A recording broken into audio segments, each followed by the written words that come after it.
babala ng Bureau of Customs laban sa solicitation scheme at ang pagpapahusay nito ng online duty and tax calculator. Ating pag-uusapan kasama si Bureau of Customs Commissioner Ariel Nepomuceno. Commissioner, magandang tanghali po. Good afternoon po, Sir Joseph. Sa ating mga kababayan, magandang hapon po. Commissioner, ano po yung pinakahuling detalye na natanggap ng BOC tungkol sa solicitation scheme na ginagamit ang pangalan ng inyong tanggapan, maging ng mga opisyal nito? May mga messages po kasi, may mga informal reports, feedback, na sa ilang mga outports, ibig sabihin hindi sa Metro Manila, sa outports, sa mga probinsya, merong nagpipresenta na para magkaroon po sila ng... Alright, Commissioner, mabanggit kayo sa may mga probinsya, may mga nakilala po ba kayong individual o grupo na nasa likod ng pamimeke at paggamit ng pangalan ninyo at ng ibang opisyal ng BOC?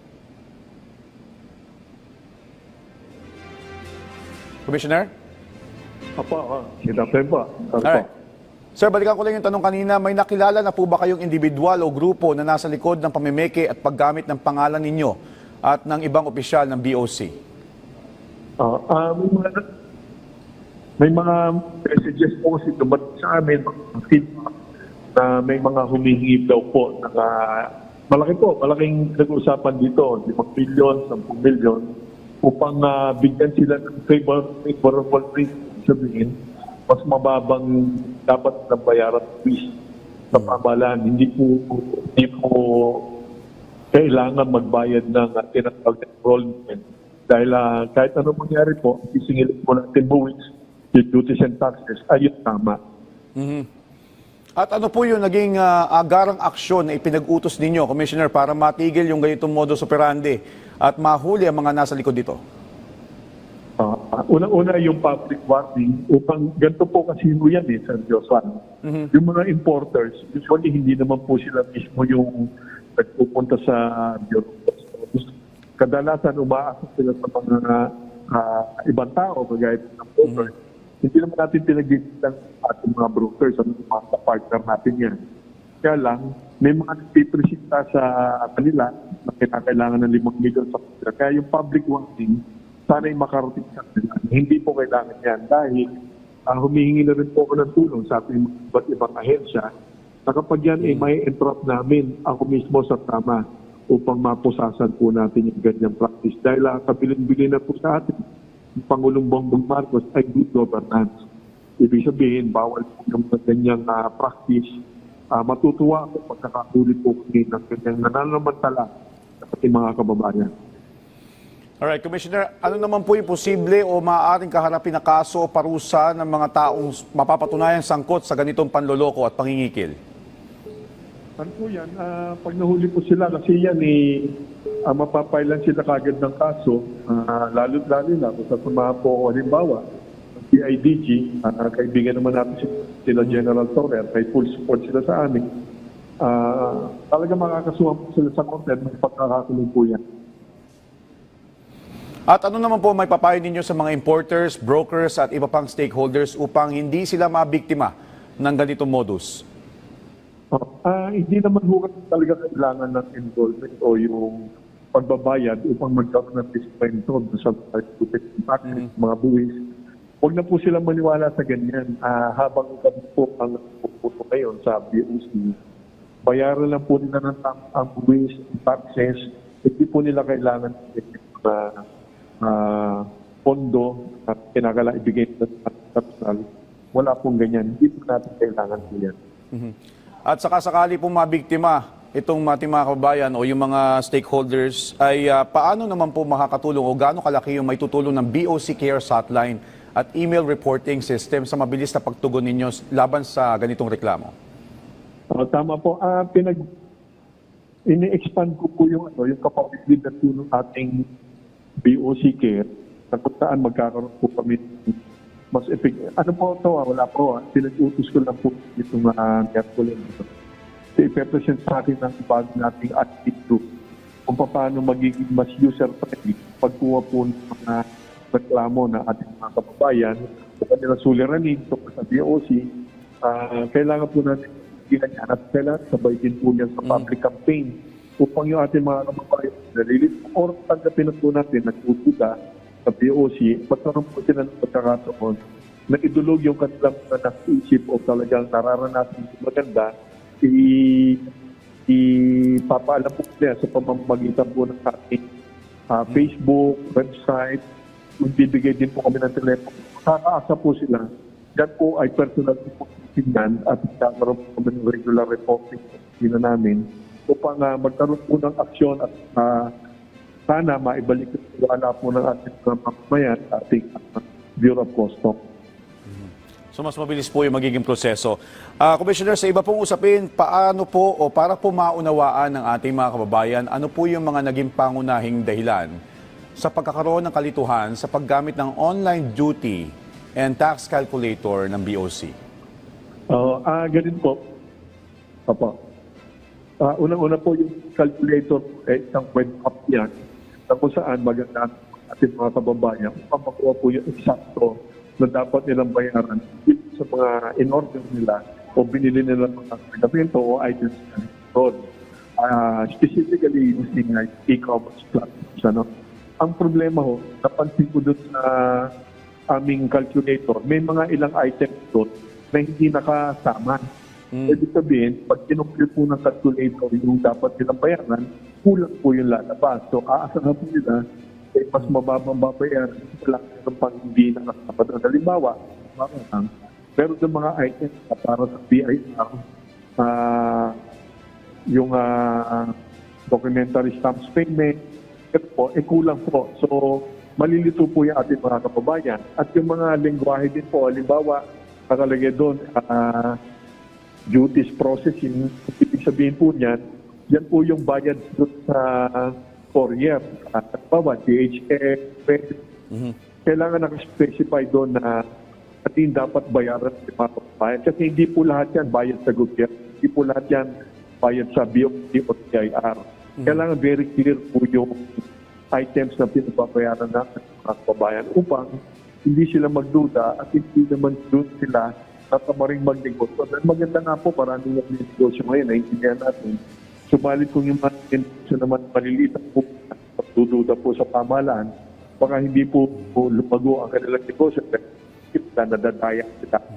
So ito yung aming kontribution sa pagkataan, kontribution sa ating mga estudyante na magiging mas malinaw yung ating kalkulito. Commissioner, tama po ba pansamantalang tinanggal ang calculator online? At kung tama po ito, kailan po ulit ma-access ito ng publiko? At kung sa pagbalik po nito, ano po yung mga additional features ang maaaring asahan ng publiko para mas maging accurate at transparent itong online calculator? Tama po. Dalawang bagay po yung inaasahan ko sa gagawa po ng calculator. Unang-una, dapat kompleto yung items. Hindi po pwedeng doon. Baka dahil isikipin nga na ating mga kababayan, meron tayong ikinatapos o meron dinadaya sa kanila.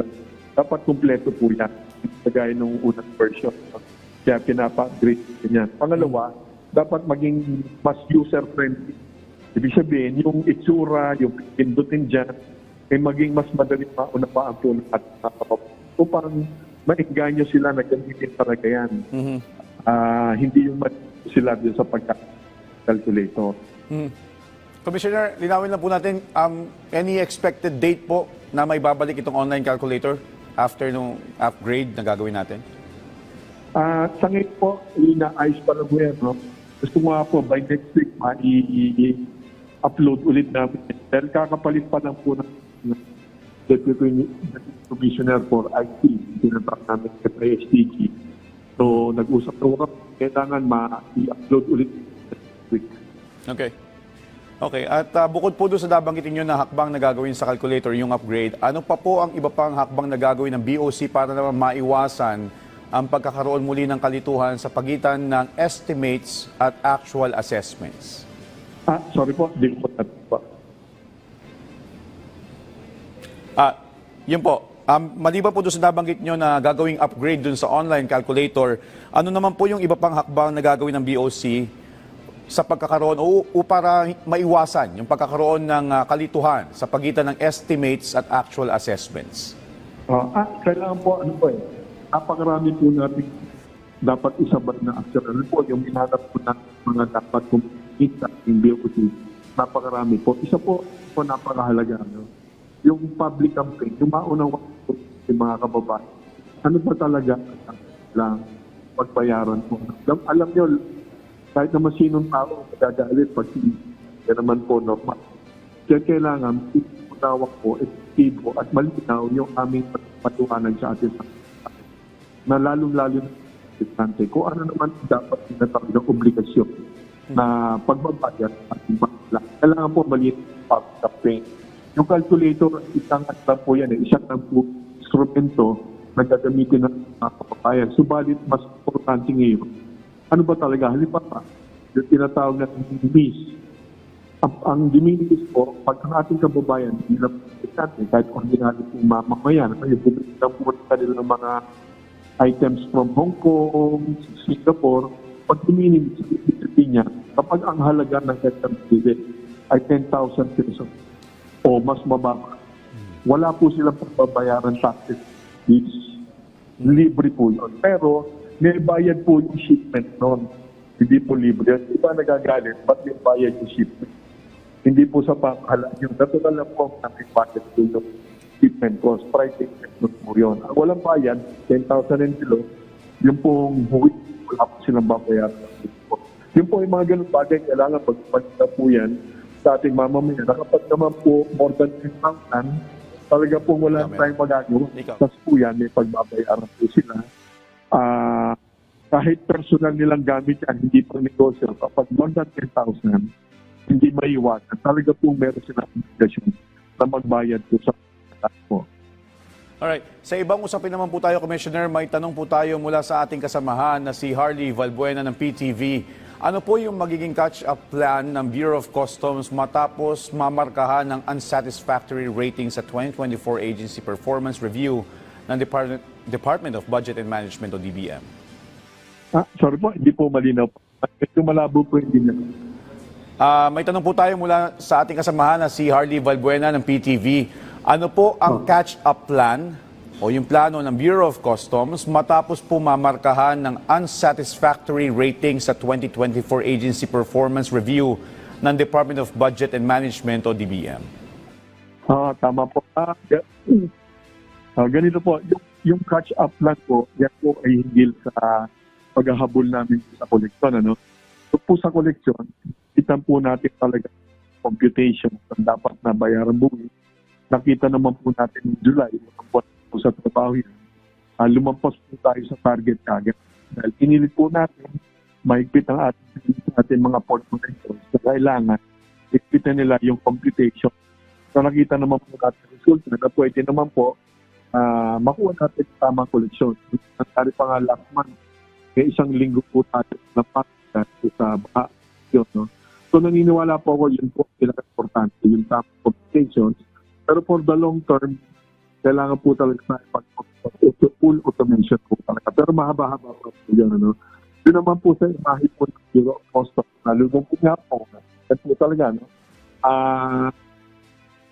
Mababang-mababa po ang tiwanan ng ating mga mamamayan sa Bureau of Customs.